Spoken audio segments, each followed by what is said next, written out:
No. Those ones are the. Wait, oh wow! Look at that thing. I've seen most of them look like that. Most of them have that. No, but see, that's an F model. I have an R model. Yeah. Welcome to the CanadaGuns Talk Show, episode 111. Free time? You mean GAT time? I'm your host, the Crover. There's other people here and an infant. Daddy. There he is.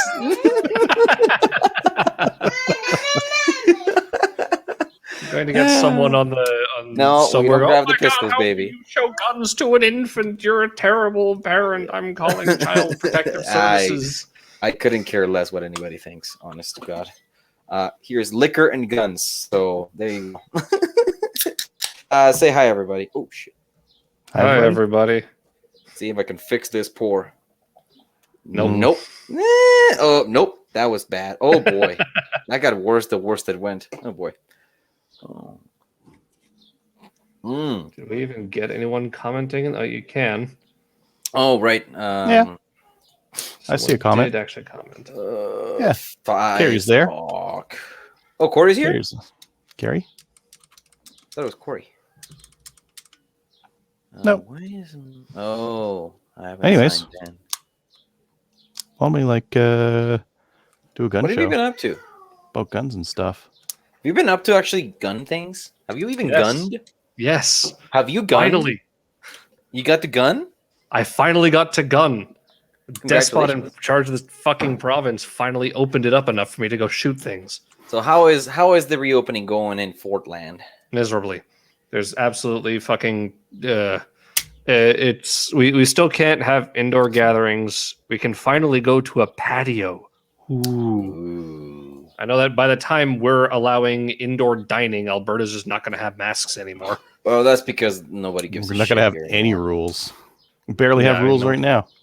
Nobody remember, if the premier wants to have dinner on his private patio with nobody wearing a mask, I mean, who gives a fuck, right? Yeah, just like if the prime minister goes to England and wants to, close-knit with no masks with a whole bunch of other rich people, that's perfectly fine. But God forbid you go see your family.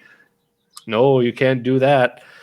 Either way, yeah, we Victoria Day weekend is when they finally opened shit up, and so I got down to the range with this, finally. Got it sighted in. Barely managed to because for some reason it was one of those days where it's just like shaky hands, and I just couldn't stabilize. That's usually a lack of. That's too much or a lack of masturbation. Yeah, and then I also brought my. I still haven't shot the Carcano because I still don't have ammo for it. But I brought my Versamax Sportsman out as well. Shot some slugs at 50. How'd that go? I don't know if it's the shells or the gun. Probably, I think it's the shells, but I had some hiccups where when it was feeding, the shell would catch on the outside chamber wall near the ejector. Yep. And it's too sharp, right? I don't know, but it would catch the shell and potentially one of them had actually sheared it. It actually tore the shell back such that I looked at it and I went, I could probably send it, but I'm just going to toss it. So I didn't trust it. You always send it. Crover, and did it you did have that issue a couple with more yours? times. Did I what? Did you have that issue with your Versamax? I've seen this with other Versamaxes. So I've had two. The first one didn't give a fuck, and it wasn't even working properly. It only had one piston working. The second one, yeah. The second one has been totally flawless, and nobody gives a shit about it. And it hasn't given a shit about anything. Crazy. I've seen that failure with Versamaxes before, and the fix was to just very lightly chamfer that inside so that it feeds in, and it's because it's a sharp edge, right? Sharp edge of the shell comes in, and it either jams up and keeps it from chambering, or it shears off a bunch of the shell, and then that causes issues for you. And the solution for my buddy's shotgun was a very light chamfering just to break that edge. So can that be accomplished by me just fucking sending it with a whole bunch more slugs? It'll be frustrating and not really because you need to break the edge. Plastic and that's metal and yeah. If you had a little round file or a half round file or something like that, and you just kissed it just barely. You don't need a lot. You just need a little bit to break that edge. Okay, I'll keep that in mind and see if my dad might have Are one you I can borrow when I broadcasting, go over there Adriel, later. on the video? I'm Yeah, broadcasting I on see Facebook. it. Yeah. I See don't it on see it. Facebook. Where am I not seeing it? But yeah, I didn't use your post. I used a new one. Oh, so yeah, got to shoot that. Tried shooting my SVT at 100 and did kind of crap because just that whole day was kind of a wash. But I did actually get this sighted because I went back the next weekend, and yeah, this thing was sighted beautifully. I shot it at 25, rested, bang, dead fucking center. I was like, nice. But yeah, I last time I was out with this, I was practicing actually both eyes open because normally when I shoot with irons, I do close my left eye. And I figure with this, I'm like, well, it's a red dot. Let's see what happens with both eyes open. And when I was doing both eyes open, it was easy. Normally, I can't really get it to superimpose welcome to the properly. 21st century, young man.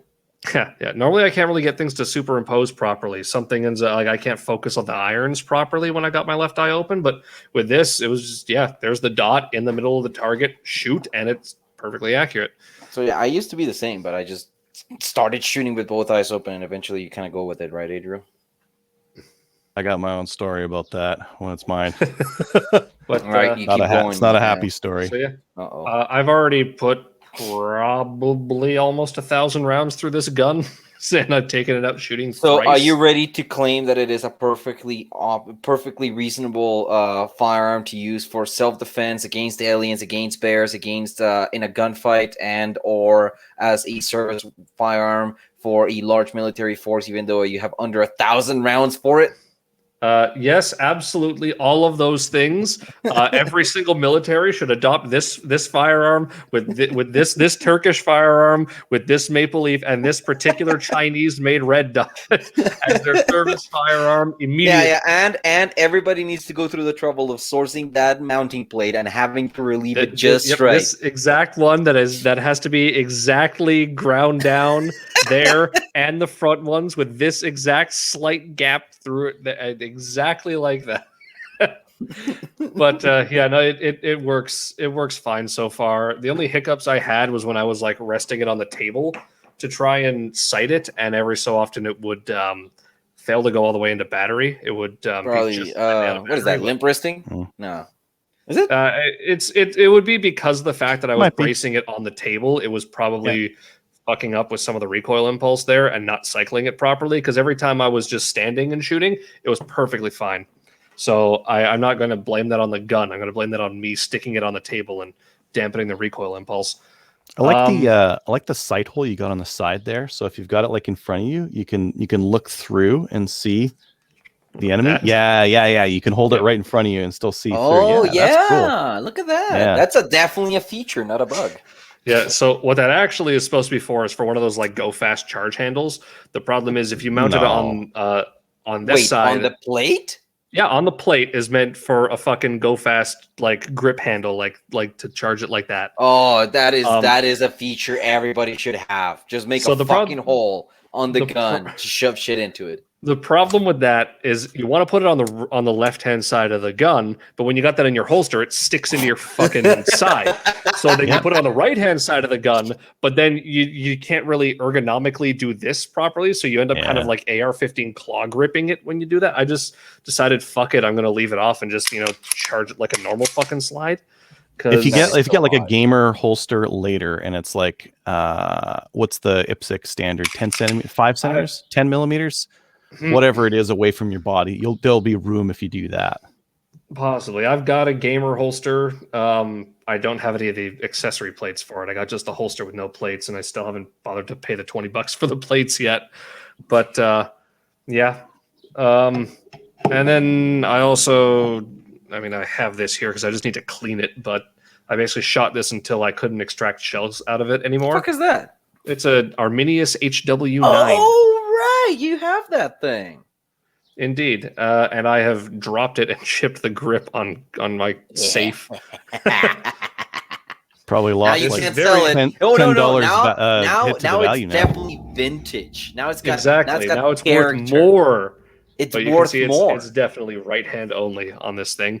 But yeah, I got this for like less than $300 at TradeX, and it's been fantastic, to be honest. It's just when you're shooting cheap, dirty, crappy ass 22 through it, like Herders from Cabela's that doesn't cycle in anything else that I own, eventually it gets so dirty in the chambers that stuff stops extracting easily. You know why that is, right?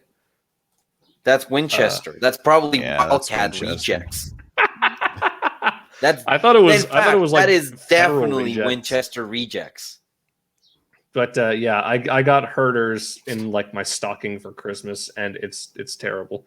Don't buy it, and at least not their 22. How much do you want to bet that's literally rebranded fucking Wildcat? I heard it was rebranded Federal. No, Herders is Winchester. Because I know it's Cabela's like in-house brand. I don't know about any of their other calibers. Now you got me thinking it might not be, but I think it is. Adriel, do you know? No, they wouldn't tell anyone.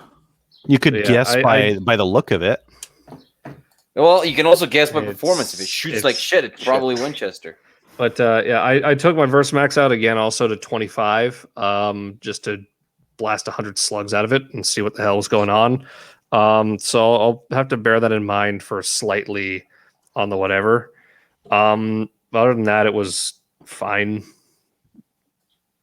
I don't really know how to sight a shotgun, so I couldn't tell if it was shooting to the left because of me or shooting to the left because I don't know. Is there something to sight in? I don't think so. It's got two beads on it, so theoretically, no, you just know where it hits. My shotgun hits a foot left at 100 meters with slugs. So be it. That's where it hits. Unless you use the extension that I sent you with the clamp that I sent you. And then you better retighten the clamp to the exact same spec every time, because I know those barrel mag tube clamps can change your point of impact. Yep, and you can probably change point of impact if you change choke, I'd imagine. If you got a cylinder in there versus a modified or something like that. Because right now I'm just using the modified that it came with. I was just like, let's go fucking send it and give her a try. And I shot my Mosin a bit with the Mosin SVT. Last time I shot them, I used non-corrosive, thank God. The Mosin patterned pretty decent at 50, but the SVT was kind of all over the place, and I don't know if that's it or me, but I'm willing to say that day was probably me. Probably. Again, not enough masturbation or too much masturbation. And now I'm just debating whether I buy a Type 81 or not. Basically, the entire debate is sitting there going, do I buy a Type 81? Fucking send it already. But so I've actually done that, and now I'm running out of 9mm again and need to go buy more. I also bought Christ, what the fuck was it? It'd be good if you can wait like 6 months before you buy. That's when ammo's going to be cheap. Ammo's on the downturn now. Yeah. In the US, it started getting cheap as of April, and for us, that means end of summer. End of summer, it'll be cheap. I only have 500 rounds of 9mm left, and that's like a range day. Especially if I bring like one of these pistols and my PC9, which I'm going to need to bring that to the range soon because I'm going to be putting the M-Lock handguard, because that was another thing I bought. I bought 3 more mags for the Canic from FOC, and I bought 2 different brands of Glock mags for my PC9 just to see if they work. One was Pro Mag, and one was some company that starts with an S. And the ones I have already are like Glock branded or PMags. So I already know that those work. I want to see if these Pro Mag and whatever the other one is works. And then I bought the M-Lock handguard from, what the hell is it, Midwest Industries? The 12-inch model M-Lock forend for it, because I'm tired of the fact that, like, I don't know if it's just because I had to take the sling swivel out to fit my flashlight on it, but I had when I would rest the gun on the front of it, it would change point of impact by 6 inches at 25 yards versus resting by the that's what I've heard that the factory handguard of the factory Ruger PCC does. It's just it just does that. So my word of advice is get the M-Lock model. Just in general, if you are looking at a PC9, buy it with M-Lock from the factory, because if you don't, you will be buying the M-Lock handguard afterwards, because you'll want the rigidity that it gets and the free float and the fact that when you rest it on things, if you have like the extra, how much is the difference between just the factory M-Lock and the factory chassis M-Lock? I don't No, but you're talking about the one with like the folding stock and the pistol. That's my Yeah. recommendation. If you're going to pony up from the basic one to something else, just go like the extra $200 and get the chassis one because I mean I'm also sat here debating, do I buy that chassis separate or not? I would have told you to just sell the other one and buy the chassis one. Nah, it's easier to just buy the accessories and put it on the one I already have than deal with trying to sell this one, buy another one, blah, blah, fucking whatever. Nope. I'm just going to buy all the parts for it like an idiot and put them all on because I was an idiot and didn't buy the right model. But the chassis model didn't exist when I bought mine. Yeah, no. The M-Lock one did. The chassis wasn't a thing. Yep. The M-Lock model did, but the chassis model didn't. I bet they'll fix that issue, because the other thing I've heard people do is tighten the fuck out of the adjustments there, or go with the M-Lock, because there's just the lack of rigidity, like you were mentioning. If you torque just a little bit harder, you push a little bit further down on the forend instead of not, it just sends bullets fucking everywhere. Yeah, even at 50, what it really yards. needs, it needs bedding. Like the forend flexes too much. They'll need to bed it to fix that problem with like it might just be a redesign, you know, because like fucking 90% of manufacturers are just shitting out plastic stocks nowadays, and most of them don't have that issue. It's just they have to build it right. Yeah, well, that's why I think it just needs more rigidity, and I think the easiest way to do that is bed it with an aluminum bar up the middle. Probably. Or, you know, just JB weld the fuck out of it. Just bed. Wait, no, that's not JB. What do you use for bedding? Use something else. Don't you use like fiberglass? Acroglass. Acroglass. That's what it is. Yeah. I prefer the JB weld. Just buy a fuck ton of JB weld and like paint it up your fucking up your But you don't want anything that shrinks. JB weld doesn't shrink. Does it? And it needs to release. And I think I'm not sure if JB weld shrinks or not. I know with the Acroglass it doesn't. Oh, I see what you mean, because you'd be gluing the handguard to the barrel. Well, like there's a couple of issues. If your epoxy shrinks, you don't actually get like a proper 1-to-1 fit. Like you don't get that fit between the epoxy and the action. I love how much you're digging into a joke. I love it. Yeah. Yeah. I'll keep going. I mean, keep going. It's right. Yeah, I'm interested.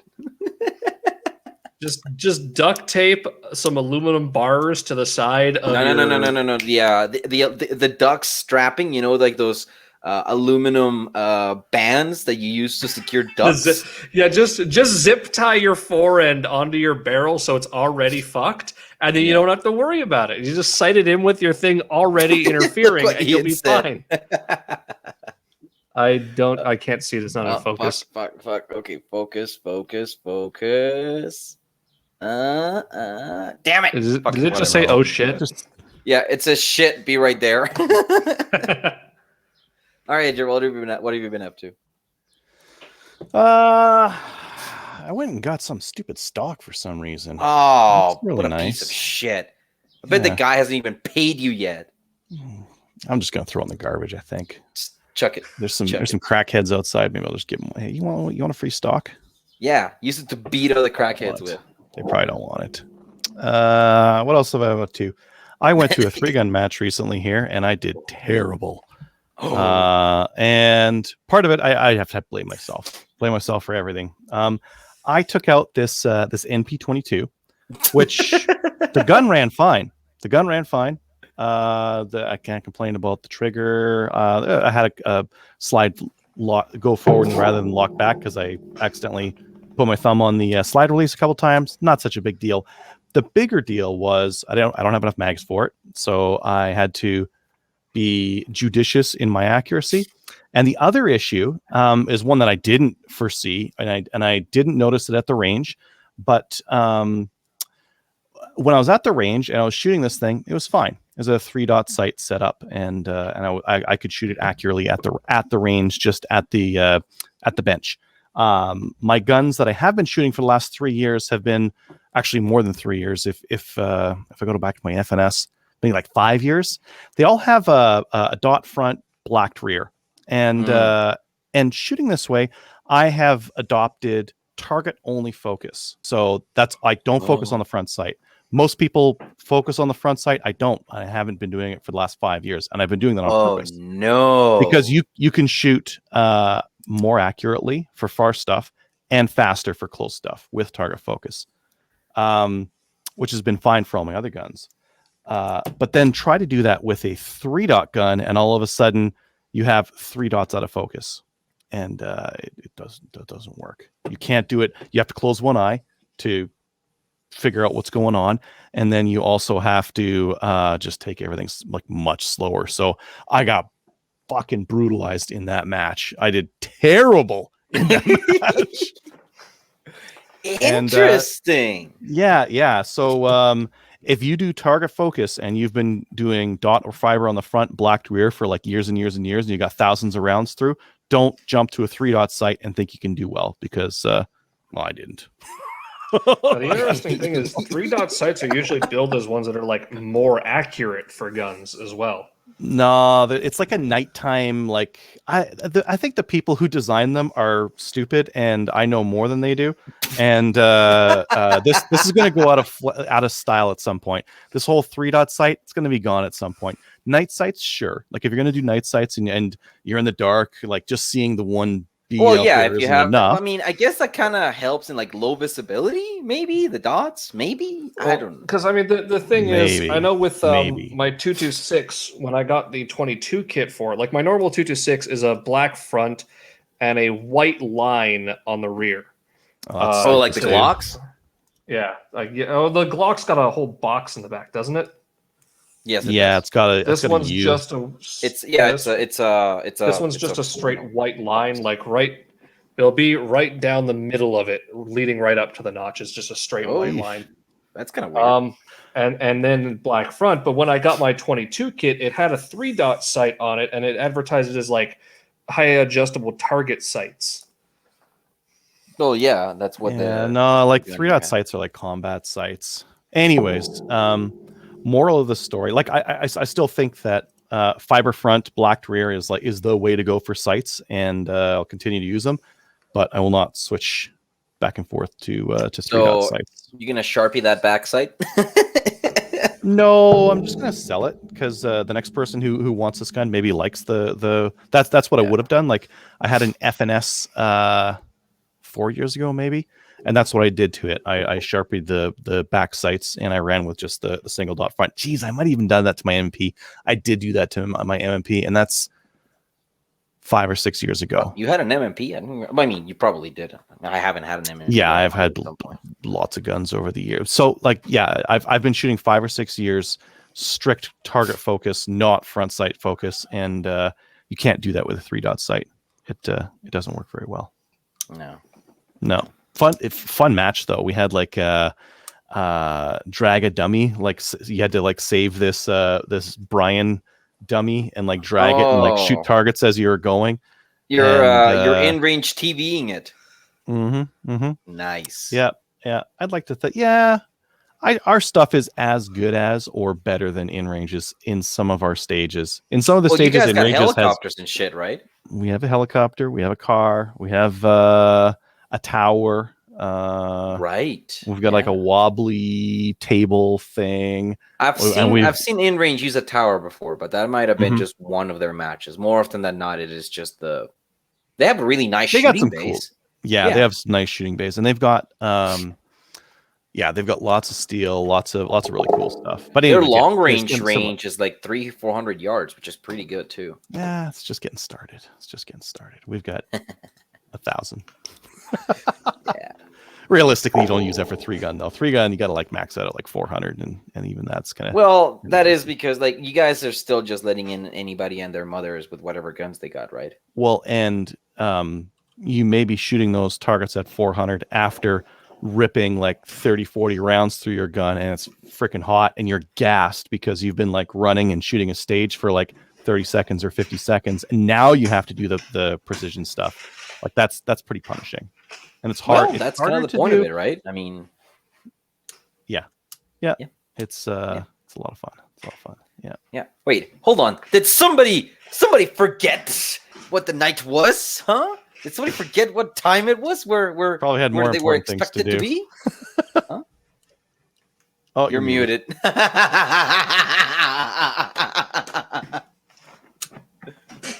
about now? Gotta get the right mic. Are you processing still, Senor Runkle?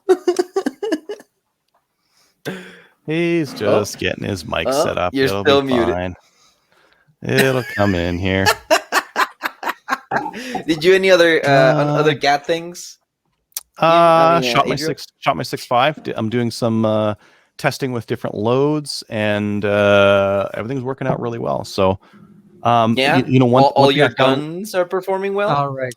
Yeah, my guns are performing well. So that 6.5, I thought that there was something wrong with the gun actually, because I ran some factory Federal Fusion, and I was getting pierced primers, and I was like, this is messed up. There's something wrong with this gun.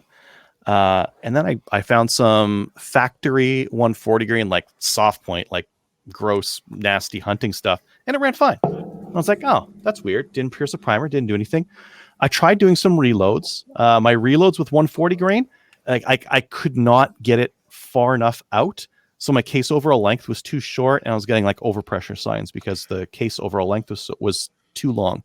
Then I got some of this Sierra 130 grain tipped Match Kings, and it's fine. It loves them. I'm able to get more or less the OAL I want. No pressure signs. Reliability is really good. It just needed a shorter bullet, I think. Weird. That's oddly specific.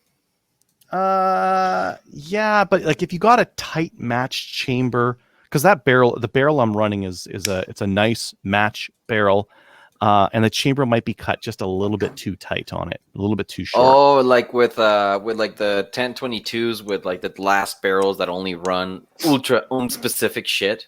Yeah, that's what I'm thinking. It's just a little bit too much of a match chamber, and I'm ramming the bullet into the lands, and that's what's causing my overpressure issues. And when I went to the 130, that's got a little bit like a more room on the lead. On the ogive, it's been fine. So it just ran everything. It ran it all. I was just like hammering away at the 300 and smoking this little 6-inch plate and just hitting it over and over and over again. So.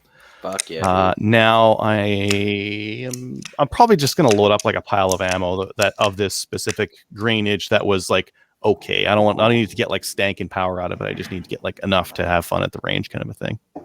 Nothing like having fun at the range with a 6.5. You must be rolling in dies and bullets and powder. Well, I've had a couple of 6.5s, and one of my buddy had a 6.5, and then he gave me all his brass. Oh, that's the best. Yeah, and I mean, for powder, there's lots of selection for powder. The bullets themselves aren't that expensive. So, like, people think 6.5 is like expensive compared to 308. It's the same thing. It's really the same thing. As long as you got the brass. Can you buy a box of 500 rounds of 6.5 for $500? No, you can get it for. Geez, speaking of herders, I think Cabela's herders is $30. Wait, do they sell 6.5 in herders? And it runs great. Like that Federal Fusion stuff, they run small primer and large primer. Whatever primers they're using are garbage, and they pierce the primer on my rifle. They pierce the primer every time. Huh. It's so stupid. I've never seen factory ammo do that before. I had a case head failure with Wolf Russian 308 ammo, but that might have been just because it was Wolf. That's pretty normal. Herders hunting 129 grain, $25 a box for 6.5 Creedmoor. That's not bad. That's basically a buck a round. That's 30-06, 308, 7mm prices. I don't know if this dirtiness is going to come through on the camera all that well, but you're a filthy girl. Are you a filthy girl? It's not that bad. Nah, it's not bad. This is. I barely clean my pistol. I clean the barrel. I clean the feed ramp. If the feed ramp gets really cruddy, I'll clean the feed ramp so it feeds nicely. That's it. I'm only cleaning this because it's new. This is my first time cleaning it since I bought it, basically. Like you should have done a reliability test, like I cleaned the slide when I got military it, arms channel, where you tape the gun shut and then you shoot it every 6 months, 5,000 rounds at a time. That sounds like a lot of work. Oh, it's hilarious. He used to do that before the ammo shortage. Tim at Military Arms channel. He would literally like take out an AR. He's like, I have not shot this AR since the last time. He tapes it shut, cuts the tape off, runs like 30 max through it, and puts it away. And okay, I'll be back in 2 months. And then the shortage happened, and he hasn't done that in a while. Isn't he also the guy who got in a whole bunch of shit for scalping Dragonovs on Arms List? Or Scalping? Broker or something? You know what? He's a businessman just doing business. I don't pay attention to YouTube drama shit, so It's not YouTube. Well, it's kind of YouTube drama. Like he got wind of some Dragonovs coming into the country at a price that was lower than market value. He scooped them up and he sold them at market value. I mean, the issue is there were no Dragonovs in the country, so determining market value on that would have been by whatever the retailer was selling them for. And whatever he sold them for afterwards. That's a businessman doing business shit. capitalism. Yeah. Ian gets to charge whatever he wants if somebody wants to talk to him. And so does Tim at Military Arms channel when he sells his guns. Isn't that right, Ian? Sure, we'll go with that. I mean, the I have no downside to all idea. of that I is have that people no may have idea how opinions lawyers about work. what you Sorry, do, right? you go. You go. I shouldn't talk over you. Go. Oh, the downside of that is, of course, people are going to have opinions about whatever you do. So, yeah, goodwill is worth something too. But that's true. Is it That's worth true. the massive profit you make by having a complete monopoly on the market for one particular kind of gun?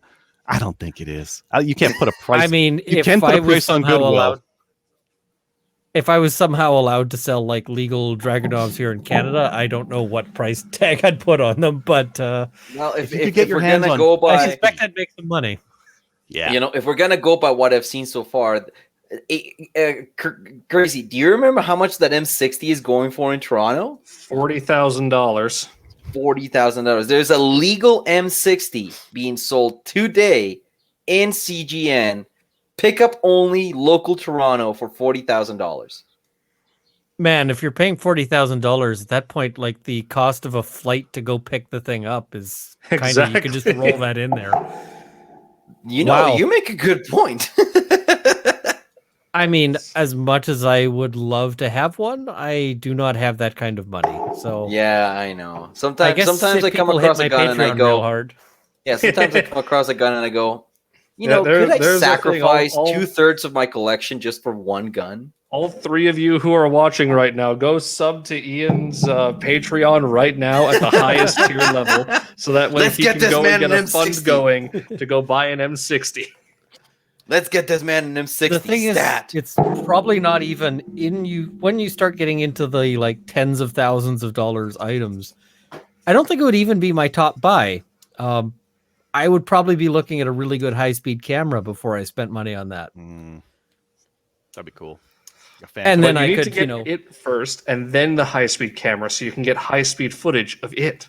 You guys I'd probably are get the fucking high-speed brutes. No, camera and then get high-speed footage of other things. No, And, see, you guys are missing the big picture. You need the Bad Dragon sample kit. That's what you need.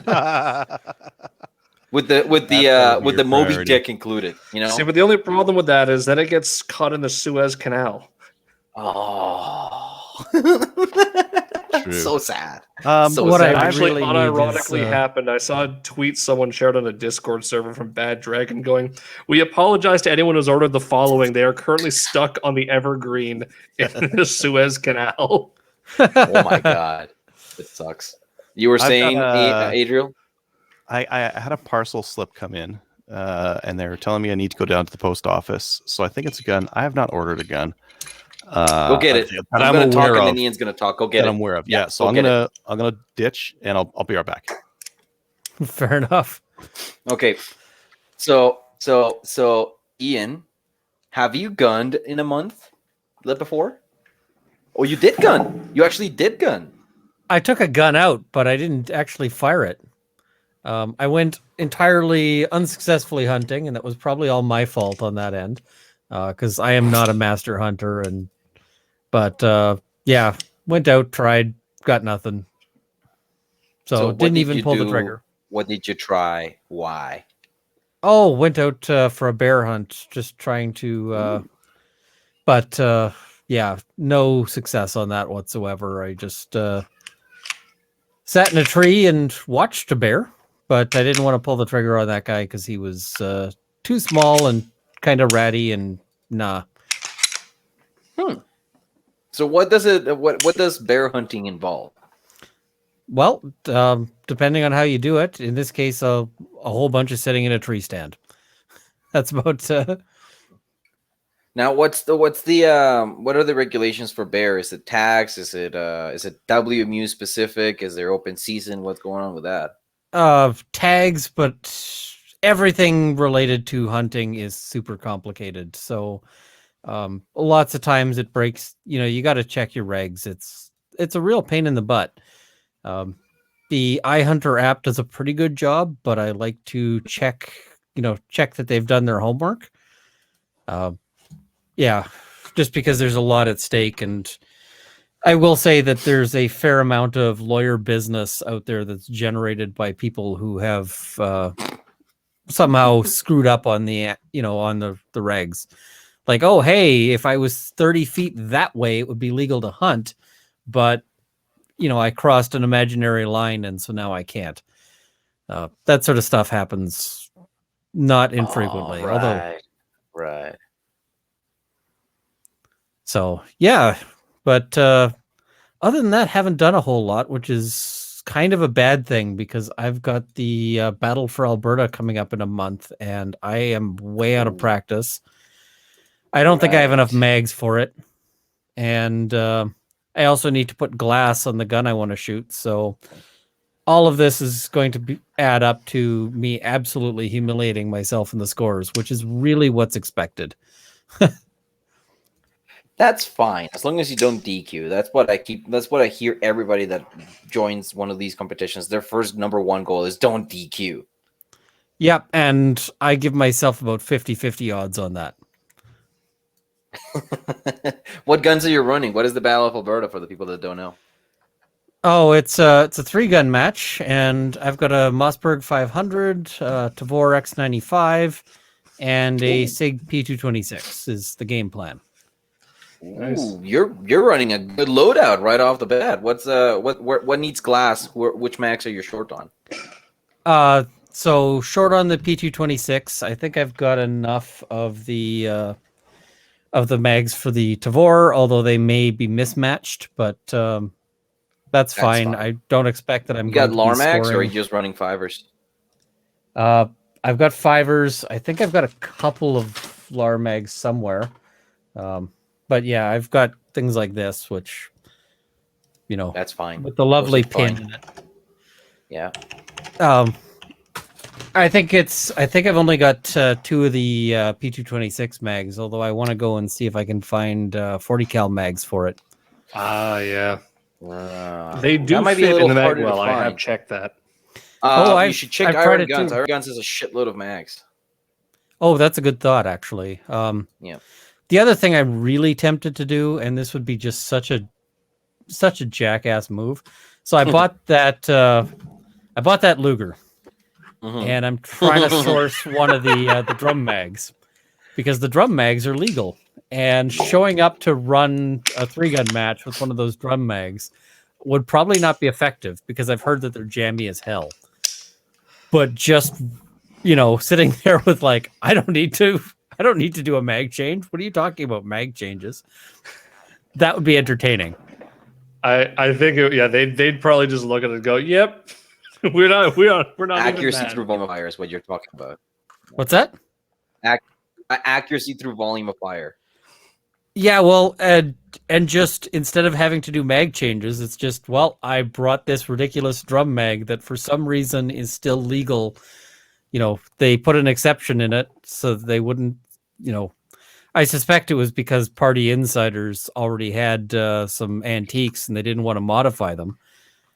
But I never quite thought about that, why that was in the case. Because, that seems oddly specific of just that one gun, that one pistol is allowed to have drum mags. There's more than just that one pistol. There's a whole list of exemptions for guns that are allowed to have whatever mag.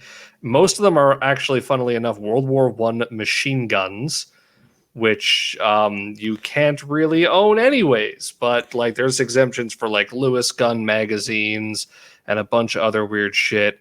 There's an exemption for the C96 as long as the magazine is built into the gun. You can have more than 10 rounds. Wait, There's an really? exemption, I think, for any pistol magazine built before 1910. The other really unusual thing is that for a lot of those, it says so long as it's not a reproduction. But not the Luger. But not for the Luger. The Luger leaves that out. So I want to get like a bunch of reproduction mags, which they make, but they're sold out everywhere. So just like a couple of the drum mags would be amazingly hilarious. You should talk to Iron Guns. I mean, they might be able to pull them off Gunbroker if you feel like paying an arm and a leg. Yeah, that's the problem. Is I don't really want to go bankrupt over this, or divorced, because that is the other possibility. That's true. Mrs. Runkle needs to be taken into the equation. Why not bankrupt and divorced? No. Would you have to do your own divorce proceedings, or could you have somebody else? Oh God, no! I'd hire somebody. Although, really, it wouldn't matter. I think she'd just murder me. But oh, that's fair. That's fair. Like, come on. What was I gonna say? Fuck! It just flew out of my window. It flew out of my head. Oh God! Oh, I had a long day. I was teaching all day. Did you do any other gun stuff? You put up a couple of good videos. Fuck, which one's the one that I just watched? The Notwithstanding Clause one. That was nice. I hope it's more than a couple of good videos, because I put out a lot of videos since the last time I was on. You're like, yeah, look, 2 of them were good. I have a limited amount of time, and I enjoy watching your videos. So the ones that pop out in my mind are the recent ones that I watched. Fair enough. The complete fuck up with the gun charges of that guy in Ontario was hilarious. Like, we just threw some shit at the wall, and none of it sticks. Like, none of it. Well, they charge him with pointing a firearm for having a cap gun, and I'm sitting there going like, "Come on, guys! This one was not hard. This one was fairly easy." And, but hey! He got off on a technicality. Oh man, that always just makes me rage. And there's a little bit of my rant on that in there. I'm probably going to. That's specifically why I said it, just to watch you cringe a little bit. There's probably another video I'll make at some point in the future on another one of my rants, which is the, the hilarious crimes thing, because most of those are so misleading, and I'll probably do a video on how to do what's a hilarious crime? Well, when they're like, did you know in this town it's illegal to walk your donkey backwards down the street on every second, Friday, and it's like, well. Yes, but you all guys are also being misleading as hell, is usually what it comes down to. It's there's one that I remember reading in a book that it's illegal to drag a dead horse down Yonge Street in Toronto on a Sunday. Yeah, and that's probably true. And I'm betting it's just illegal to drag any object down Yonge Street, regardless of the day. I mean, the thing that I understand with a lot of these really stupid, especially old ones involving horses, is that they were written ages and a half ago and are largely obsolete and irrelevant, and just no one's ever bothered to repeal them because it doesn't matter. Well, and a lot of them, when you actually track it down, what it is they bullshitted up the, what they're doing, so that instead of, if you just say, hey, it's illegal to drag an object down the street, well, then that's true. But that means it's also true if you say it's illegal to drag some very specific object down the street, at specific times or whatever else. And now it's hilarious. Would you say that is technically the truth? Kind of. It's like in Canada, did you know it's illegal to kill a person with a feather? Well, that's because it's illegal to kill a person with an anything. So, yeah, that's a whole rant that'll turn into a video of its own. One of them was ostensibly that in Alberta, if you are arrested and released from prison, they are supposed to give you a revolver, 2 cylinders worth of ammunition, and a horse, and kick you the fuck out of town. Yeah, I haven't been able to find that anywhere, and I think it's Ian. The other source of those ridiculous laws is people just make shit up. Ian, and yes, do you know what I did when I was about 15? And I was on a field trip to the Alberta courts in Calgary? Is this going to be disgusting? No. Okay, good. It's going to Go be on. very disappointing and probably hilarious for you because they took, I think it was maybe social studies. Like the social studies class went to the courts for some reason. Yeah. And obviously, imagine a bunch of 15-year-olds bored out of their minds listening to a judge talk about law. Yes. And finally, the judge said it. Does anybody have any questions? And there is dead silence in the room. Now, here's Grover, 15 years old, barely 2 years into arriving in Canada. And I had read somewhere that in Calgary, if somebody kicked you out of town, you had to be given a horse, a gun, and 2 cylinders of ammunition. So guess who asked an Alberta court judge? That was true. I'm guessing you. And did the judge laugh at you? The judge pondered the question and gave legalese for an answer. And I was just standing there nodding my head, half catching what he was saying, because it was still pretty fresh off the boat at that point. So I was like nodding my head with like the blank stare of the newly arrived into Canada. And as soon as I finished asking my question, my teacher quite literally facepalmed when I asked that question. Well, The judge took it in stride. He just answered the question to the best of his knowledge. I probably side more with your teacher on that one. So on the dead But the horse judge down probably Yonge Street, want to call some kid out for like that is the dumbest thing. on the dead horse down Yonge Street, I found a thing from CTV News. They said that they actually contacted city officials and asked if they could find any evidence of this bylaw having existed, and city officials were not able to actually find this bylaw, nor any record of a bylaw of that sort in any of Toronto's former 6 municipalities. Yeah, That's there's also a certain amount of people just bullshit things up. You mean to tell me that the internet is wrong sometimes, that people say bullshit on it? There are other ones that I've heard of like you can't paint your house a certain color in some places. Oh, that's just probably more homeowners understandable. association bullshit. Oh no, it's the municipality passed a bylaw about like prettification or beautification That's shit. because Yeah. the people in the municipal council are some Karens and they want not blue houses. Yeah, There's another one municipalities with- sometimes pass dumb rules, but There's another one about yeah, butter-colored absolutely. margarine in Quebec. that was actually a thing. Yep, What was it? I do remember that. But there's You that. couldn't color margarine. It was basically purely. So they put that through as a law, essentially to to avoid consumers being deceived, because basically the butter industry was feeling super threatened by the margarine industry, and I don't know why they should have, because margarine does not taste as good. But so they pushed through laws. They got their lobbyists moving, and they got laws passed that basically said you couldn't color margarine to make it look like butter. So for a while you'd have your gray sort of fatty lard looking margarine, and in many places what they would do is they'd sell you the margarine with a little container of dye. They just couldn't sell it to you pre-mixed, and then you'd have to go and you'd mix it yourself. Which, is one of those things that is just super seems dumb. So pointless. Yeah, oh yeah. Well, it's government, trying to solve a problem that really only exists for at this point, the butter industry. And yeah.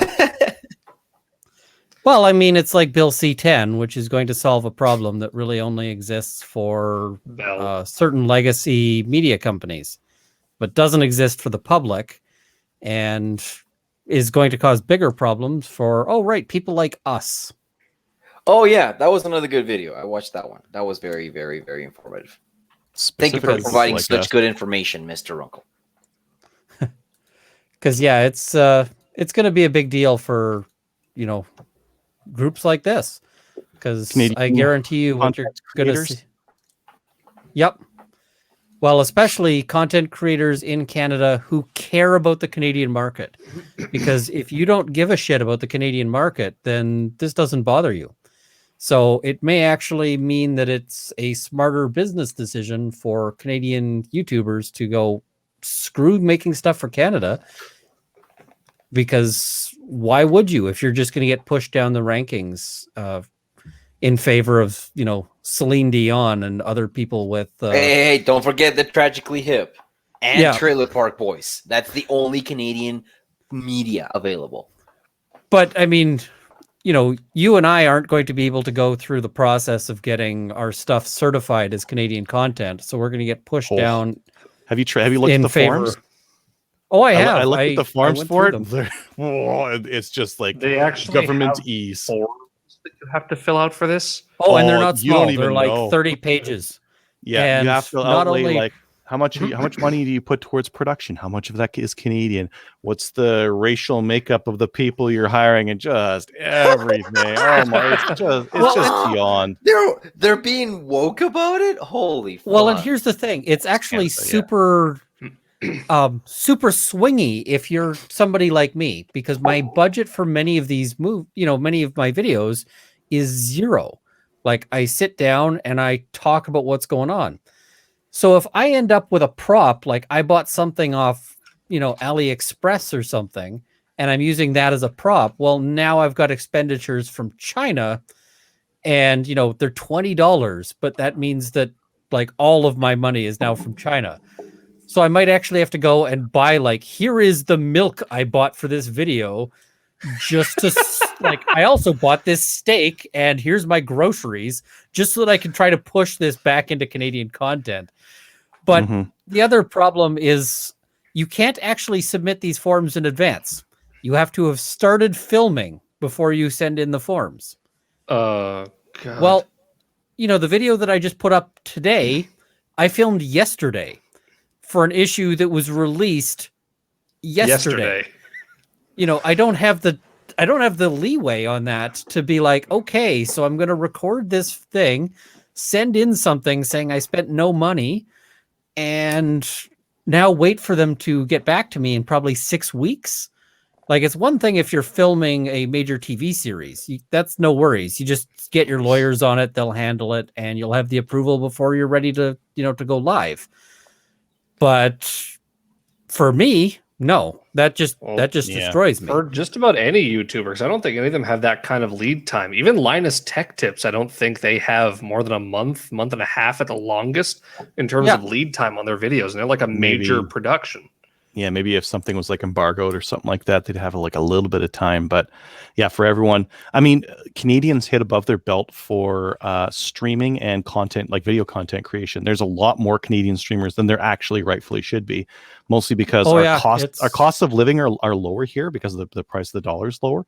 So it is cheaper to make that content in Canada and export it to the US, which is what we're doing right now. But we're going to get my prediction, Ian, is that if Canada says you have to prioritize Canadians in Canada, then Americans are going to say, wow, quid pro quo. How come you have to prioritize Canadians there, but you don't prioritize Americans here? You should prioritize Americans here. We're going to start getting screwed on American dollars American content. Both ways.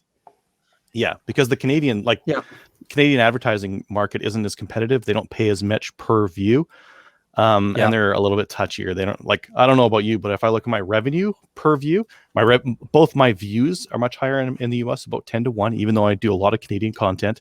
And my revenue per view is also about double in the US compared to Canada. So American viewers are watching my content more, even though I'm not making it for them. I'm making it for Canadians, and they're worth twice as much as Canadians are. Shit, man. Why would you even make content for Canadians at that point? Just because I am Canadian, like literally, I know. Canadian specific stuff. It's kind of like the hypothetical at that point that Ian is talking about. Is like, if you're gonna have to jump through fucking 20 hoops to make Canadian content, fuck that noise. Just make American. Content. I think we're gonna get nailed anyways, because I think that like step one is a bunch of people will get their stuff certified Canadian. They'll get themselves algorithmically bumped up in Canada, and then the Americans will say that's not fair. Now you need to prioritize Americans in America, or at least deprioritize Canadians, because they're getting this unfair advantage in their home country.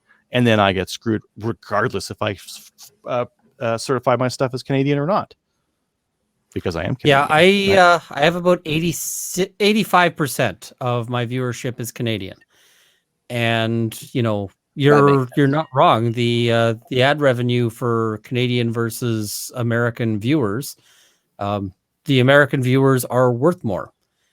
So, when you have something extremely Canadian weighted, right? Like your stuff is Canadian law. It's not even like up for debate with Americans, yet they're still worth quite a bit, and you still get quite a bit of cash from them. Yeah, it's so.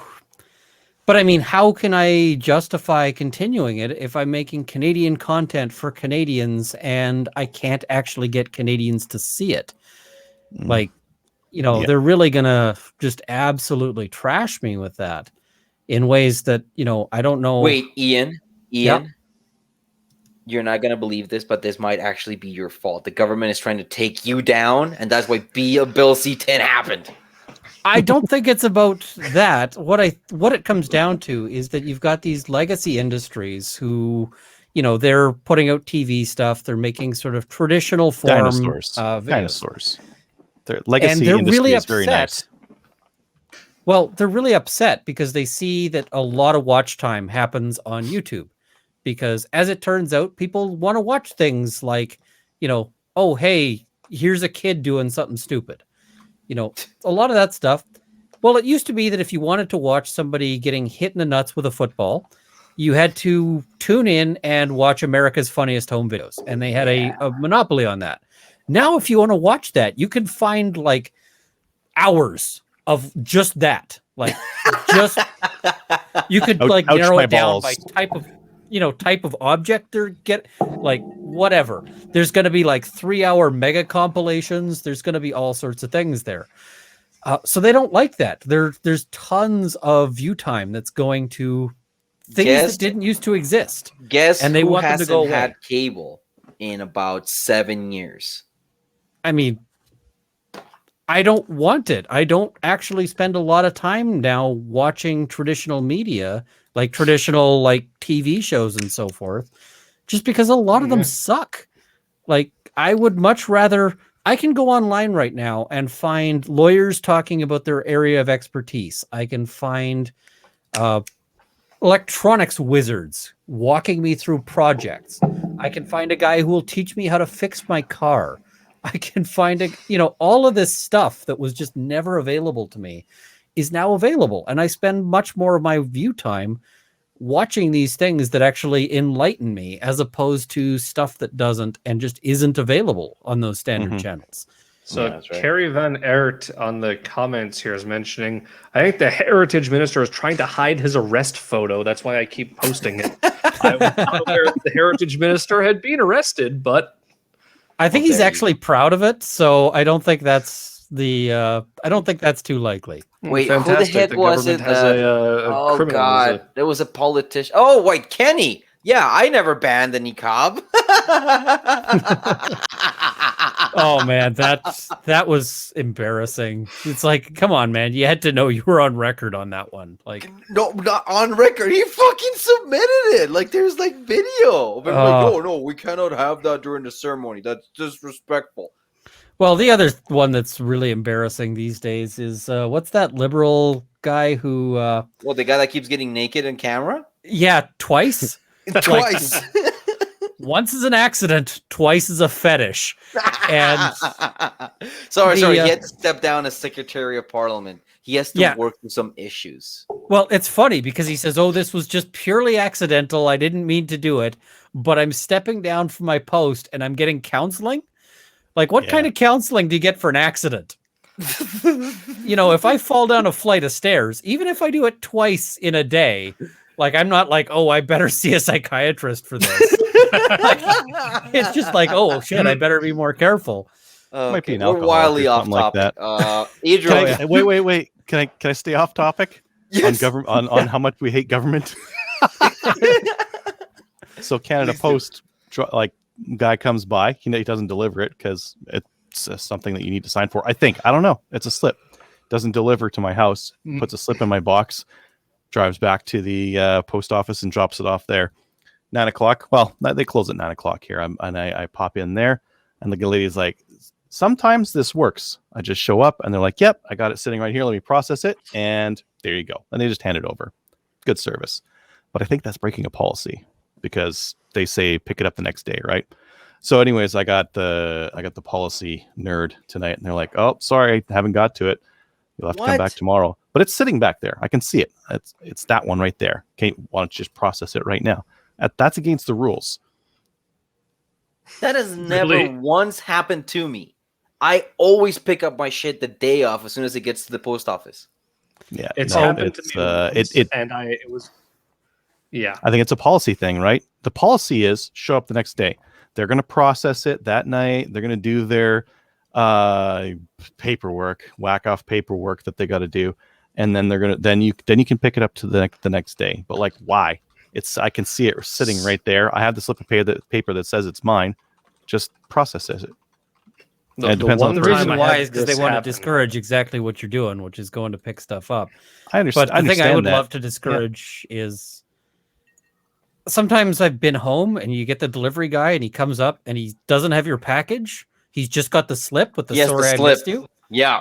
And it's like it's a COVID thing, right? Like as soon as COVID's over, no, that wasn't a COVID thing. That happened to me with UPS. Not a COVID thing. That happened all the time UPS, beforehand. That happened to me with UPS maybe about 7 or 8 years ago. I was watching the tracking for a package of ammo and a gun, and I watched the truck drive in front of my house, slow down. I see the guy in the driver's seat think, do I try or not? He says, fuck that, and he keeps driving. I'm like, what the fuck was that? Yeah, so I call customer service and I tell them, I just saw him stop, and then I check my tracking and he said attempted delivery. Tell that asshole to turn around and get me my shit. And he was there 20 minutes later. Well, UPS didn't even leave a notice for me. I had a thing I had to go pick up at a depot that came in from the States that I had no idea was there, that they would have only held for a week. Yeah. UPS or Canpar? UPS. Canpar. Fuck, it was 50. Well, with Canada Post at one point, I had so somebody sent me a shotgun. And I got home and it was sitting on my front porch. And of course, it was sent signature required. Well, it was sent signature required. Oh, they didn't give a fuck about that before. This was prior to COVID, so this was, some years ago. Mm-hmm. So I'm just like, I'm glad I got my shotgun, but I'm also kind of wondering what the hell happened. So I called them up to ask them, hey, and they said, no, you signed for it. And I went, I did not. I did not sign for this because I wasn't home. I was out doing stuff. And they're like, well, I'm looking at your signature right here. It's on our, and I said, send me a copy. Please send me a copy of that because your guy forged my signature. Anyway, they hung up on me. They didn't want to pursue that one. I really was so tempted to start a fight over it. And then I thought, at the end of the day, if I start a fight over this, all they're going to do is just stop delivering to my house. But yeah. The thing that occurred to me is that, porch pirates have always been a thing. They're much more of a thing now with, Amazon purchases and all of that. Oh, yeah. But I may actually at some point try to do a video. I'll have to get a security camera set up and all of this, but a video set up with in front of your fake entrance, right? Because it's the fake entrance to the home. With a Canada compliant, anti-porch pirate box. Oh, right, because we're not allowed to have booby traps, right? We're not allowed to have booby traps, but I'm sort of wondering what I could set up. And just bag of turds? Is that a bad? Is that but just like a fake Amazon box there just to cause some trouble.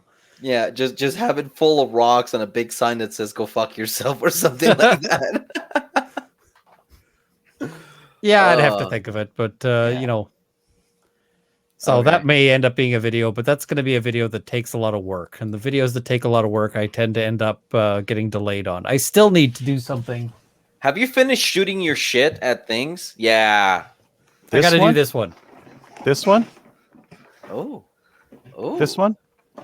Did you get the flechette launchers? That's not flechettes? Yeah, no, I got to do that one real soon. You ordered one as well? No. Depending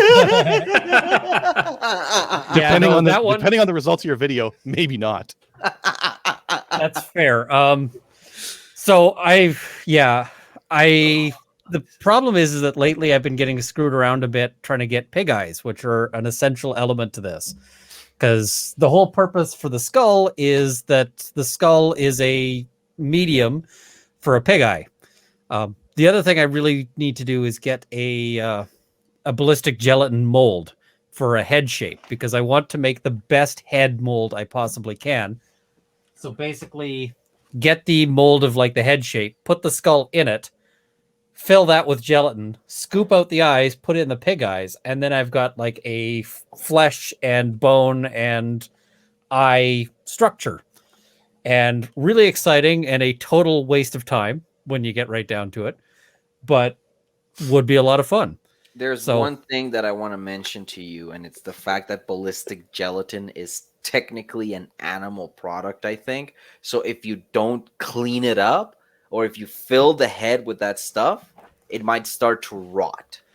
Yeah, and washing is an important step in the whole process. Like I'd have to take that and wash it out. But gelatin shouldn't be too hard to wash out afterwards. Famous last words. There's also a company that makes non-animal gelatin. Oh. And I'm tempted with that one, although it actually looks like the stuff has to be melted at a higher temperature. And so I'm not sure how that would work with the plastic. I think you might be overthinking this. I'm thinking condoms full of cornstarch. I'm way overthinking this, but yeah, I saw somebody else had done something online. There's a video out there where a guy took ballistic gelatin and put like ribs in it.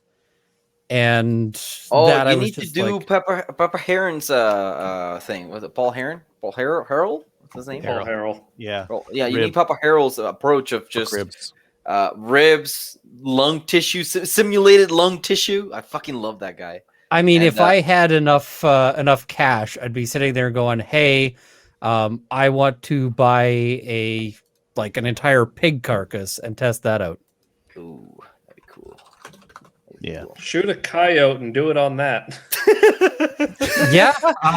Simulate shooting a baby. No, that'll get banned off YouTube and Facebook immediately as animal cruelty. You know, you can't post pics to Facebook showing like you over top of like a dead deer or something. I mean, you can. It's just till somebody reports it. Which is. So make sure you don't have any Karens on your friends list. Is there anything else? How would you get around that? Because they're everywhere. Yeah. And the other issue is they may Google's able to use visual technology to figure out what's inside a photo. I'd imagine Facebook can as well to flag that kind of stuff for review. Because I accidentally posted, well, not accidentally, I purposefully posted a link to my website to where I was like selling guns one time, and that one was flagged real quick, and that was algorithmic. That was not someone manually doing that. So they have algorithms that are looking for infringing content, and then they flag it for manual review, right? Yeah, I don't know, man. There's a pile of freaking the technology. The technology is super available, and Facebook, it would be dumb not to be using it. Yeah, I guess. Which is sad stuff before I get into this, because there's a shitload of stuff on my screen right now. I mean, I think you're the only one who hasn't gone over their gun stuff yet. Okay, well, shit has gotten fucking crazy. Step one, how do you prove that I have absolutely no taste like that? I've seen worse things. That's pretty bad, though. It's not as bad as the really meme gun that I want to. I want to talk to I Run Guns and see if they can import me a high point, the Yeet cannon. Yes, if they can modify the cannon, if they can make a Canada legal Yeet cannon, I kind of want to import one. So and then because anime is not just for degenerates, I do happen to be a fan of Cowboy Bebop, and the I'm sorry, but you're saying you're not a degenerate? Oh, I am 100% a degenerate, but this is, I would say that most anime fans are degenerates. Fight me on that.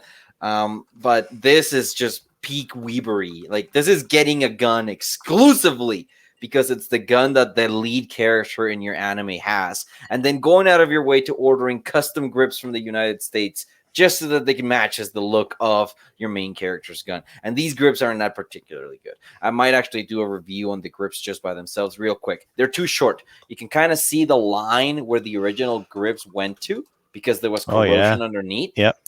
And they're a little...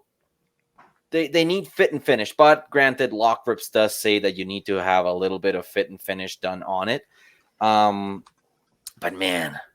Now I have Spike's gun from Cowboy Bebop. And what is it that is in my hands? It is a Jericho.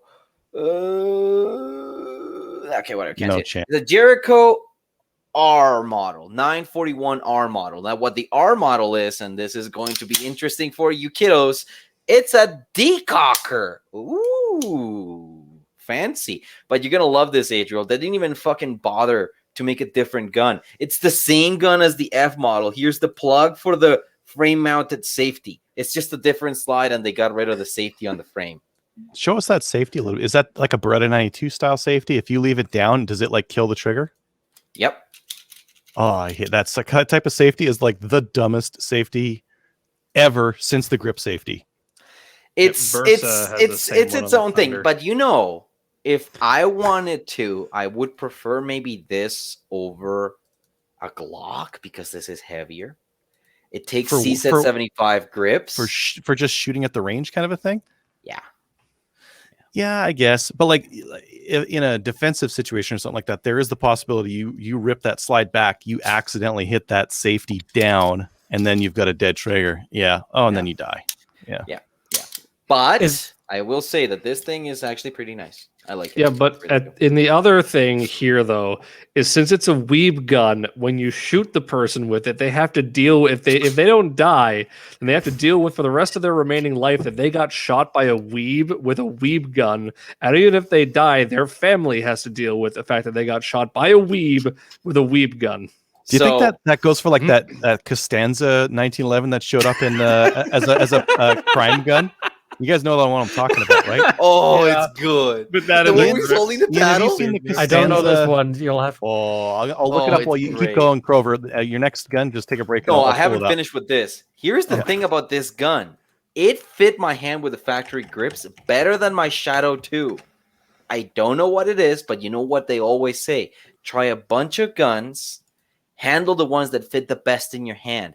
This one with the factory grips, which I will be putting on when I take to the range, because this is just ornamental right now. That's right. I have an ornamental gun. I will try to shoot it with the factory grips and these grips as well. But I want to show you something, Adriel. This is from the factory. Extended slide release. Oh, that's nice. Yep. Trigger.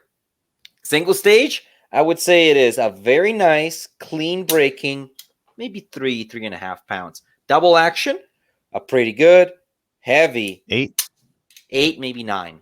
But no grittiness, no nothing. It's just heavy, and then it breaks. And the reset. Ooh. Very nice. Very nice. Okay. The only thing that I will critique from the factory is the fact that the serrations are slightly obscured by the safety itself. But the safety actually gives you a nice place to purchase from when you rack the slide. No rail. It is a C75 clone, so it has the long rails, so the slide is right in within the frame, and it takes C775 Max, so my Shadow Max will run in this. And that is why it's fucking fantastic. And then you already have a C. Well, you have 2 C775. I think I'm up to like 12 max right now. Yeah. Wait. Before the next gun. No, wait. I'll put it on that screen. Oh, God. This guy. I'm holding so hard. Here we go. Yeah, there we go. So they're like custom grips for 1911. Do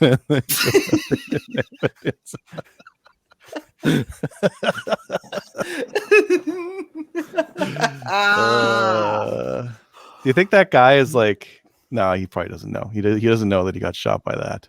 No, he didn't. He never knew. Too bad. What else did I do? I'm just picturing like the Toronto police with their guns we've recovered off the street this week, which like half the time are things from like the pirate era, and they're like covered in rust, and it's like, is that an actual barnacle on that gun? But So what you're saying, Ian, is that like we should all have one like ultra meme gun, so that if ever any of us gets like raided and they put a picture up out of it, it'll be like, I know who that is. It's the Costanza gun. Well, and the better Or it's part is My you could Little be like, Pony. Oh, you could put all that stuff, or you could put up some ridiculous gun, and then we're like, we seized this, and it's something that's like a handgun built into a dragon dildo, or the bad dragon dildo. oh, did you see that video of the guy in Australia that had to register his Nerf gun. gel launch? No, it's a gel ball Yeah. launcher that was shaped like a dildo. Lovely. Fantastic. See, if I get a business license and then can manufacture firearms, one of the things I want to do a video on is just how long does it take to adapt certain objects to be a firearm. And I think some objects could probably be fairly quick. And one of the ones that I think could be fairly quick is like just a solid block of concrete. Because the idea is basically you just bore a hole halfway through it, throw some powder down and something on a timer, throw a ball into it, and then aim the concrete down range. Ideally, you do that before you. Yeah. You need by the way, Corey was another asking 90 if it's in degree. 41 Action Express. No, I am not that much of a fucking weeb. And I don't think Yeah. Spike's gun was in fucking 41 AE. Okay. Mm-mm. Now, Sorry, for we were something interrupting your gun stuff. Oh, there, that's Grover. fine. Go Don't ahead. worry about it. I have tons to talk about. So, what happens when I absolutely positively need another course gun, but then I backtrack like a motherfucker? Is I bought this gun when it was wearing a Tapco scope, a Tapco stock. It had the fucking rail adapter dust cover, which unfortunately marred the receiver a little bit. Mm-hmm. And it had screws, right? You're gonna fucking love this NC Star 4x fixed power scope slap on there. Beautiful. Coup de Yeah. grace. Mwah. And I bought it with 750 rounds and all of the original furniture and all of the original oiler bottle carrying package and all that shit for $650 local. The pain. And then I tried offering to buy the SKS and he wouldn't sell it to me. No, you know Did why? you have to buy the stock or did you have it handy? I have it handy now because now it's in my course gun because I had originally an SKS, then an original Chinese stock, and it's a piece of shit. Now it's wearing a fucking Tapco stock. I have an extra stock set if you don't want to use the Tapco stock. We'll talk about it later. So this gun, fully number matching, non-refurb Russian SKS. Stock You know how much looks great. these things are going for now? $700. Which is stupid. Mm. But I've always heard the argument. It's not stupid, Ian. They were just that undervalued before because of sheer quantity. They made so many of them and they store them so well. There was that much supply. Yeah. Now, can you think about it? If you were to make a centerfire semi-automatic internal box-fed magazine rifle with a bayonet and all the accoutrements of a SKS rifle, that would not be a 200, 300, 400, 500, 600, 700, 800, 900, maybe even $1,000 gun. We're talking about over $1,000 gun to replicate this. For a milled receiver, yeah, but that's because like it's steel, right? These days you do it in aluminum, and that process has got a lot cheaper. But to and I build feel like something like the that, economy of scale made this cheap. You'd Now probably it's look for catching something up. more accurate too. Yeah, this is. I'm going to test this with both the fucking Bulgarian. I mean, Circle 10 given ammo the that I price bought. of the M10X and its performance, I don't think so. Yeah, exactly. So this is fully numbered matching. There is the fucking serial number, dust cover, stock, magazine, everything. Nothing is your force match. microphone's It doing is something real weird. 100%. Is that me or you? Hello? do you guys hear something Oh, weird? there we go. It just stopped. That was weird. Mike Okay. was doing some weird stuff. This thing is, I don't even think it was fired that much because the bore is pretty clean. And get this is pretty stiff. Check it out. It doesn't actually swing open. Okay. It is a nice fucking SKS. And no, sorry, Chris, I am not selling it to you. Damn it. What else did I do? Well, I decided to get myself see if I can do this share screen. I can share yours. Oh, got no, it. I can't. Can you Okay. see me or can you see that? There we go. Yeah, I see that. So I got myself this here rail. Oh, for God's sakes, stupid piece of shit. Anyways, this rail I had to order from the States to actually be able to mount something with Picatinny onto the 512, which was nice. Then I got myself a little Jew lens. See right there? That's a 3x Mi Pro magnifier with a quick detach base. These things brand new are $550. Wolverine Supplies was blowing them out the door for $100. Holy, that's good. That's amazing. Do they still have them? Dude, that sale I doubt lasted it. like 40 minutes. Damn it. They fucking flew out the door. Prover, you gotta tell me when these like I texted you. Did you text me? that telling I me didn't that there was text a Ian. Sorry, $100 Ian. I texted magnifier? you, Adriel, so you snooze, you lose. But Ian, Because- I I'm would've sorry. bought I will text you next. Because, yeah, I am in the market. Yeah. My comments on the Mi Pro x3 magnifier is that it's an interesting attachment. It comes in its own little fucking bag. You know what? I was reading the manual on it. They say you carry this off your gun, you put it on when you need it, but otherwise use it like a spotting scope. See, that was Interesting. actually the tactic for scopes in World War II, as far as I understand. Is a lot of the time, if you were going places, they'd actually have World War I and II, especially.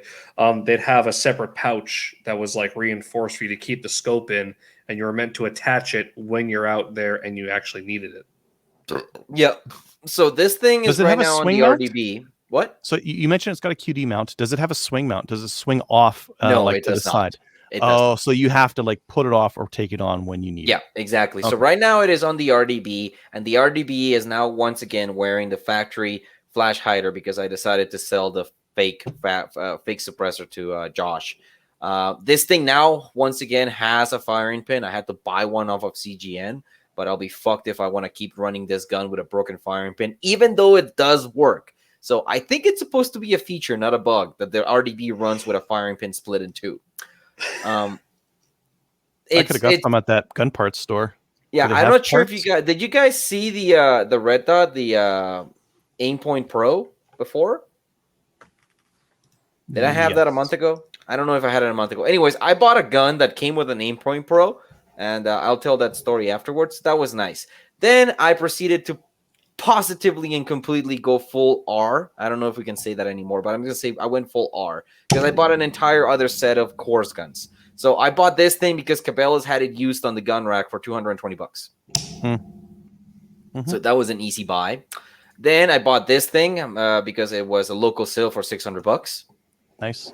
Yep. Then I bought this thing because I need a garbage rod. That was $400. So I had to get it because it's fully number matching one more time. And then I bought an entire other set of Coors restricted guns. So I got a Chinese 1911 because it was $300. Then I had to pony up the cash to get that 1911 is missing the magazine release extension button. Yeah, I don't So care. it should have a little screw in. You could find one. Yeah, you see that hole there? Yeah, I know. I see it. It fell out because they don't like stay tight. But you might be able to get a bolt. You might be able to find a bolt that like a panhead bolt that fits there, and then just grind it flat or grind it. Or should I go with your tried and true method of just getting a coin and drilling a hole through it? I like the coin idea. The coin idea. Very classy. I think Fair. the students would really like it. Drilling a hole through a coin is an offense. You can't deface Ian, currency. Ian, am I gonna get in doo-doo for that? Potentially. Here's the one I think it would be hilarious for the course would be if you could somehow get one of the like improvised firearms that the police sees and have one of those. God. Just something that's been like adapted from a flare gun or adapted from technically I could have a break action firearm for the class. I just wouldn't be able to use it for testing. It would be so good to make one of these up like make one up like a crime gun, like tape the grip with like that blue tape, like grind a bunch of stuff on it, still leave the serial numbers on, but like make it look as much as possible like a crime gun. I think I might. Yeah, the other one that I bought is I had to pony up the cash because I needed a double action revolver that was in a total sack of shit. So I had to get a GP&L one, and I had to disable it. I had to make a bit to get the bushing that held the firing pin in the frame off. So I had to go full Bubba and actually grind using my Dremel, a screwdriver bit, so I actually could have the little 2 studs take that off. And then just because they had unless you're doing it to the gun. It's not full Bubba unless you're using the Dremel on the gun. I know, but it's a baby steps. I'll get there one of these days, okay? And then just because I had to get the purple Wrangler. Oh, Marvelous. That is exceptional.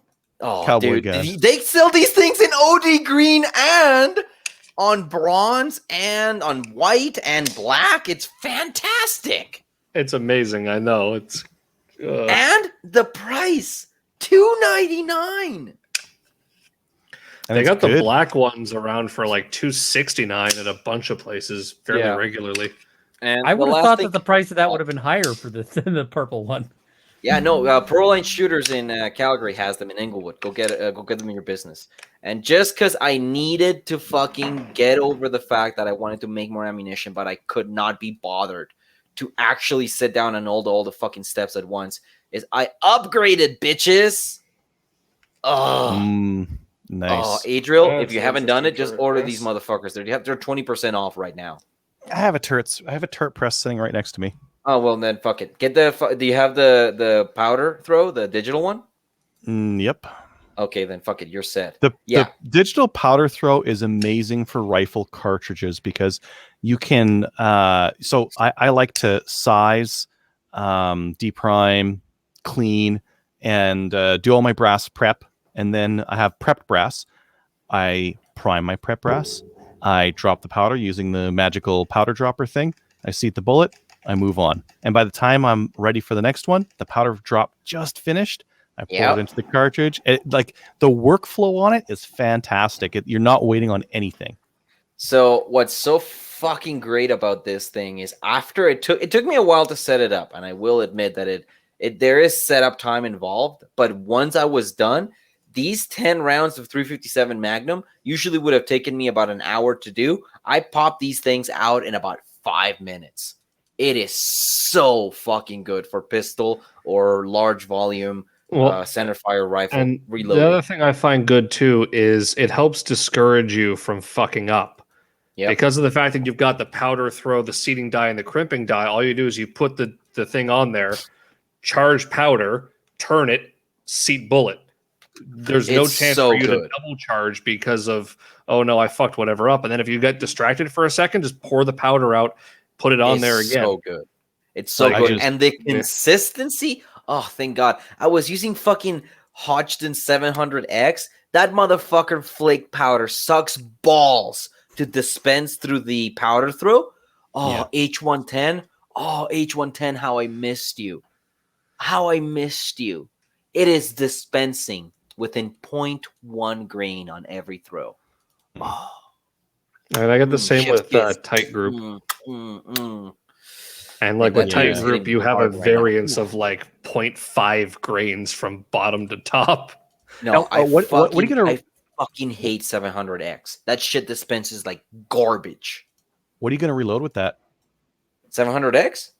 No, like with your turret press. Fucking anything, dude. Anything. Did you actually? Let me. I don't think let me just bring that. Because if you were just going to make 38 and 357, you could get a square deal for $600 and make ammo in progressive, and you'll make 1,000 rounds. You'll make not 1,000 rounds an hour if it's just you. If it's just you, you'll make like 500 rounds an hour. So one thing that I haven't done. Can you see? Yeah. What you don't see here is that there's another 4 spots behind this. I could have an entire rifle setup twice over on that press, or another set of pistol dives mounted on there. Just set it and forget it. And check this out. The handle is reversible. So if I wanted to, I could just swap it to the other side and have the setup running on the other end right away. It is so good. I got to talk with you about getting set up because I've never done any of my own reloading, and I've got a 6.5 by 284. It's a beautiful rifle. But I will tell you, finding ammunition for that is... You got to reload. You got to reload for that. Yeah. You got to reload. Yeah. Yeah, but it's a beautiful rifle. You don't need high volume. No, you don't need a volume. You could set up for a low volume setup. A single stage press would be fine for that. And because, like, let's say you reload like 20 rounds. 20 rounds is probably enough for that. Like, how many are you going to expend in a range trip? 100 max. 100 would be like a lot of rounds. And that, you can do that on a single stage press very easily. If you want to spend a little bit more money, you could get a turret, but yeah, not super necessary. No, I'll hit you guys up later sometime for like, what do you suggest? How do I get this going?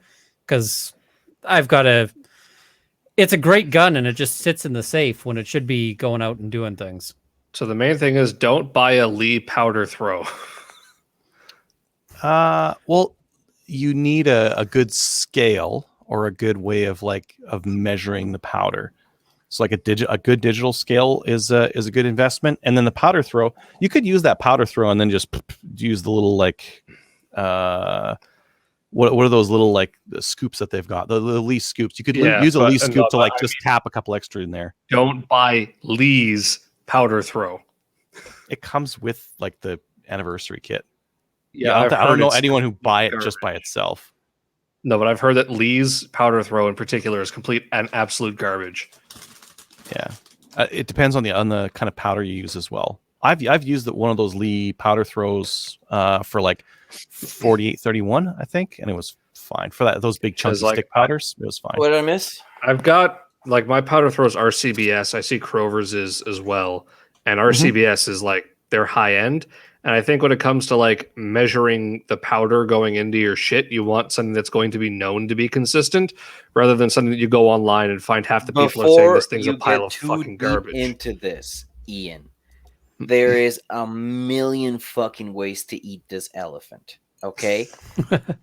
In fact, I actually had a conversation partially about this with Adriel on that special episode that I had with them on Slamfire Radio. We talked about a little bit about that, but to make a long story short, we can talk about this, but if it helps to just do this in your living room, you can just use your hand press. If you definitely don't want to drop $500 on the whole kit, you can do this using your oven to clean and dry your brass.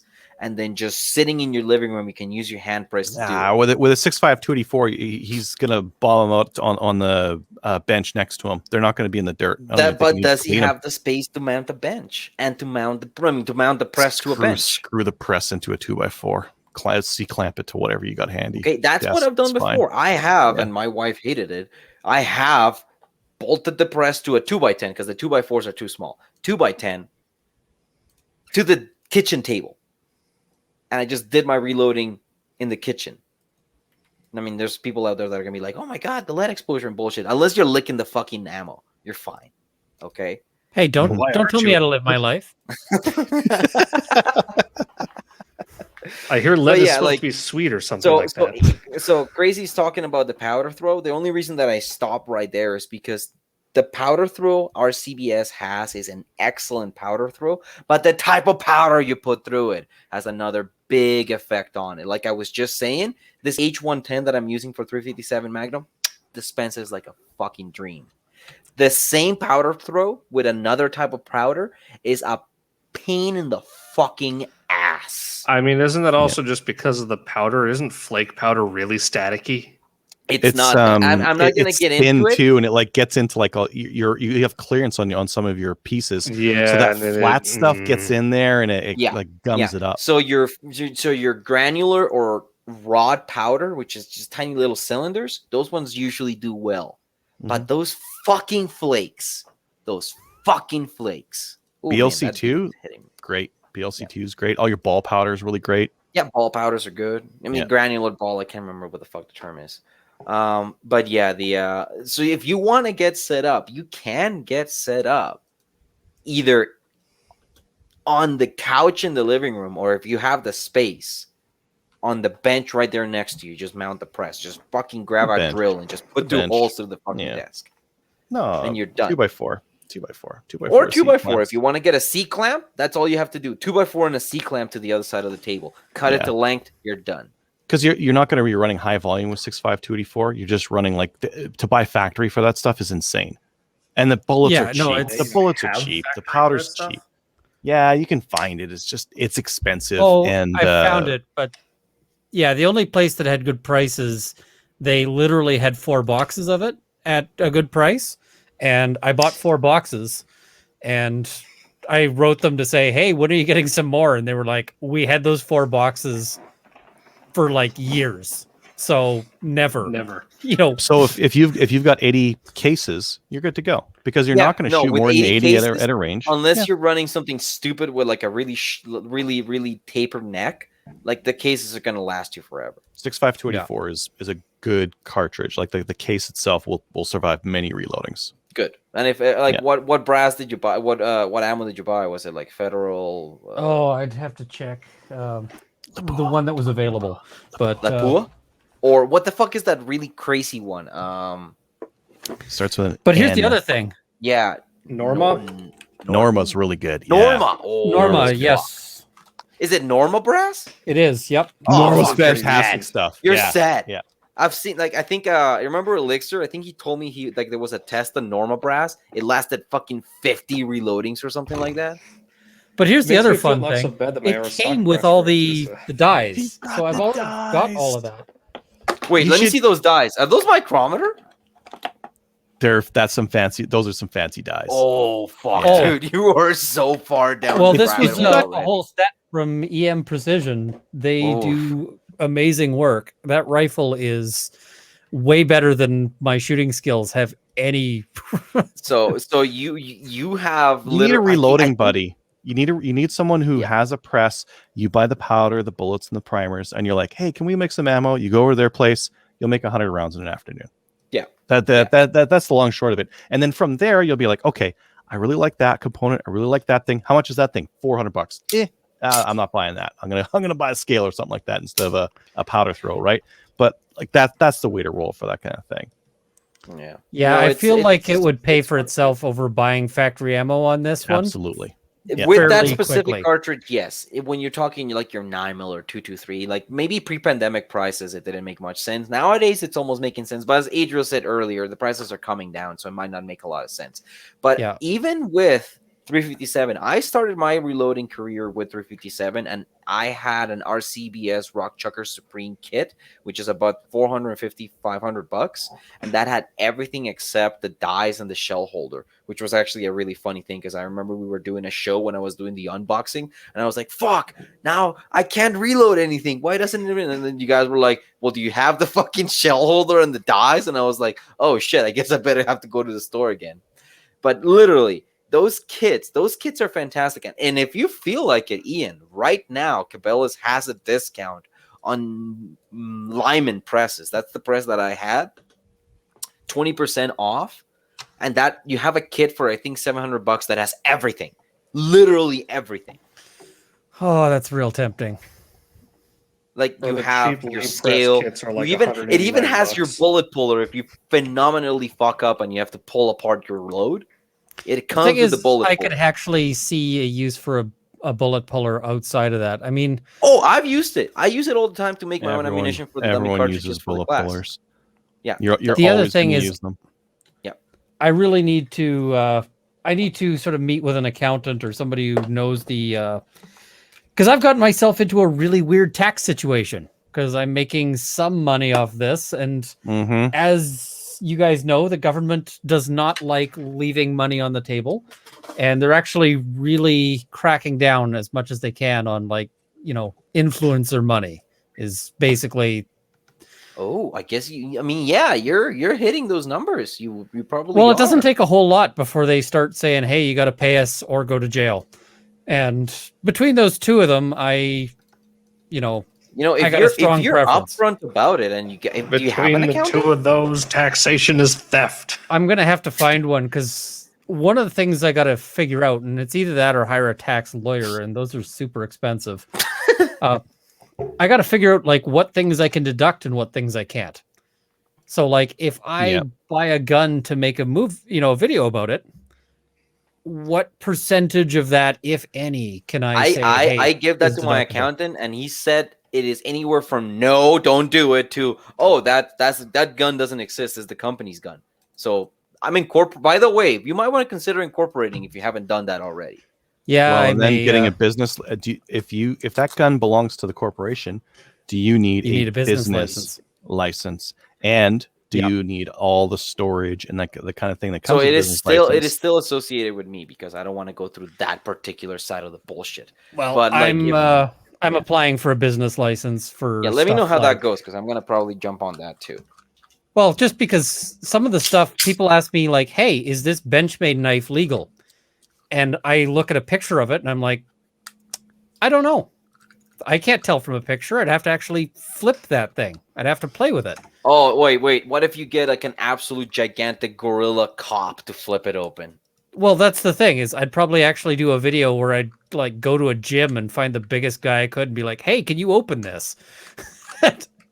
But or just set up a machine to try to flip it open. What was the name of that cop? Like, it was hilarious because I remember that video when you were talking about specifically about that. It was something like Sergeant Strongarm. I wasn't even fucking bullshitting you. Yeah, no, I mean, it's such a ridiculous law. What other law sets the legality of something based on how strong is the cop you can find? Like, the legality of something seriously varies based on the strongest officer at your local detachment. It's ridiculous. But, people ask me these things, and without actually having one to play with, I can't tell necessarily. But I don't want to go and order one because I'm sure I'm on I'm sure I'm on several shit lists. Oh, buddy, you're on this show. You're definitely on a list. The last thing I need have is I a told you the tactical Caesar radio story? No. Oh boy. Let's leave that for the after show. Is there anything relevant that we have to talk about? Oh yeah. Didn't somebody just put out a video about a certain update in the court cases today? Oh yes. So go check that out. But they've decided to use Section 39 of the Canada Evidence Act, which is give me the abridged version. So basically, the judge said, "Hey, you've got to provide." Me, like the judge, required that information to be provided to her so that she could look over it and then determine if it was relevant and actually secret and all of these things. And the government went, yeah, about that. We're going to invoke this section of the Canada Evidence Act that just says, nah, we're not doing that. And, this is too secret to reveal. The most transparent government ever, I think it was the promise. And yeah, they can't tell us why they banned guns. One. And then what did they do when their one visible minority native member of caucus? Oh yeah. Oh, they hammered on the ejection seat button on that one. But one thing someone I think saw good old Jody. Posted, I miss. I don't Jody. remember is supposedly Justice Gagne's order for the release of evidence specifically mentioned that by that point they had not invoked Section 39 on the request for the evidence, and so therefore she was demanding they hand it over, and it's only after she demanded they hand it over that they invoked Section 39. Is there anything that can be done about the fact that the judge specifically mentioned in their order that Section 39 had not yet been invoked, and therefore hand me my shit? Probably not. That's the long and short of it. Is probably not. You're saying Section that 39 the judge coached them? Are you putting on your tinfoil hat there, Chris? I don't think the judge coached them. I think that they said, "Hey, listen, we're going to invoke Section 39, so deny it." I reading between the lines in terms of what they put in their letter and so forth is I think they said, "Don't bother ordering it because we're going to just invoke Section 39." And she went, "Well, you haven't yet, so I'm ordering it." You have to actually. You can't just hint that you might do it. You got to actually do it. Because she was calling their bluff, and they went, "Well, here we go." Kind of, or at least saying, like, listen, saying, "Hey, we're going to invoke Section 39" when you haven't done it is like somebody holding you up for your wallet, saying, "Hey, give me your wallet, or I'm gonna go home and get a gun." And you're like, "Well, you don't have the gun now, so I'm not giving you the wallet." We'll talk if you actually get the gun. It's, yeah. So what do you think the over-under is on getting adverse inference? 50-50. She could eat like the justice could easily say, listen, I'm not, getting an adverse inference, but could say, listen, because really this test that they're trying to meet on this one is really low. So,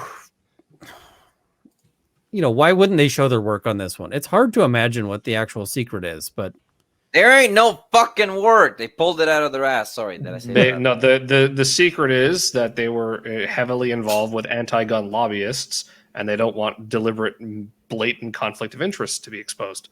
Again, and that may well be the case. Okay, I'm waving the gun around. Cut that shit out. Is there anything else? purely relevant in the speculation. news None of lately? that was fact, and none of it was a direct accusation. Hey, Ian, how goes that Section 74 challenge, eh? Oh, that's still ongoing. We've got a big day coming up. Cross-examination of their affiant, so that'll be fun. And I say fun in the sense of, Oh God, why the fuck am I doing this? well, I mean, it's going to be a chore to just try to drag truth out of this person whose job it is to prevent it. That's sort of my feeling on that one. They're trying everything they can to sort of shield what's going on that one, and I am not a big fan of that. But we'll just have to see. And then once that is taken care of, they also want to argue that my expert evidence should be inadmissible for a variety of reasons. And so we're going to have to argue that as well, as to whether or not the evidence of my expert can be properly admitted. Look, you clearly brought heard- some hoser in there, so that's really you should be expecting that. I've heard that the Section 74 cases in Ontario have been reassigned to new Crown prosecutors or something like that as well. Oh yeah, that was on the politics thread that Macrotech, what the fuck is his name? Whatever. He was saying that they basically pulled the eject button on the provincial ones because the federal ones were starting to get some of the evidence that the provincial prosecutors had accidentally released, and they were like, well, we gotta make sure that we are doing this as a unit, as in the government. And That's interesting. Yeah, go read it. It's on the weekly politics thread. It's like the first fucking thing on the politics thread this week. Yeah, this is all going to be just one big gong show by the end of it. Oh yeah, let's go Supreme Court. I want to see you up there again, Ian. Hey, you and me both. It'll be a little bit interesting to be up there as a self-rep, because that, I think, is going to raise some eyebrows. Do it, buddy.